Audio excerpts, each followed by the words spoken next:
boy is awakened by his father, who has had an altercation in the oil fields and has hit a man with a tire iron and killed him. And now father was injured badly in the fight and needs his son to help him carry the body out through the woods to these old Indian caves. And I think the only thing else you need to know is that the father is just 6 months back from war and is struggling to assimilate back into civilian life. This is from a story called Smoke. The body lay on the ledge in the summit's long shadow. Vernon stood over it with the sticks on his shoulder. He nudged the quilt edge with the toe of his boot. A corner folded over and revealed an ear and dark hair salted white and a cheek as smooth as ivory. And that skin flustered Vernon. And he lifted more quilt with his boot. A green eye showed itself, staring into nothing. Then Vernon had to see the rest of Mr. Augusto, and he pulled a stick from his bundle and threw open the quilt.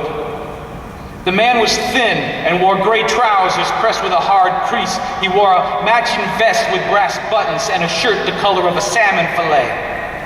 He looked like a politician, like a preacher. The left side of his face was unscathed. The right eye socket was a blood-crusted pit. The cheekbone collapsed. Vernon turned over the boulder to be set, but there was nothing left inside him. He ran into the cool of the tunnel. Slumped against the wall, he steadied his breathing. Then Vernon descended through strata of pallid light and tried to imagine this man wielding a knife. He entered the cavern to find his father asleep and shivering on a sun-washed granite slab. Sunlight streamed a harsh tide into the cathedral, and water trickling down the walls through tiny prisms. Vernon set his load of wood in the center of the benches.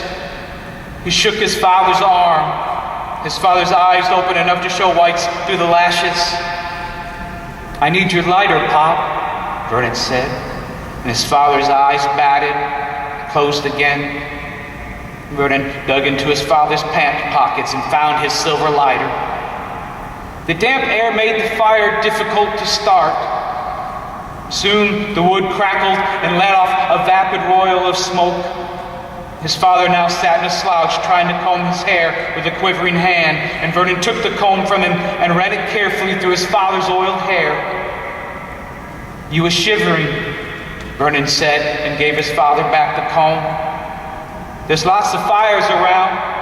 Don't think ours will make much notice." His father nodded. "Thank you, Vernon," he said. "Now bring Mr. Augusto in here, please, and plenty more wood, several big logs. Use the rope to get them up here if need be." And then Vernon found he could no longer look at his father and just did as told.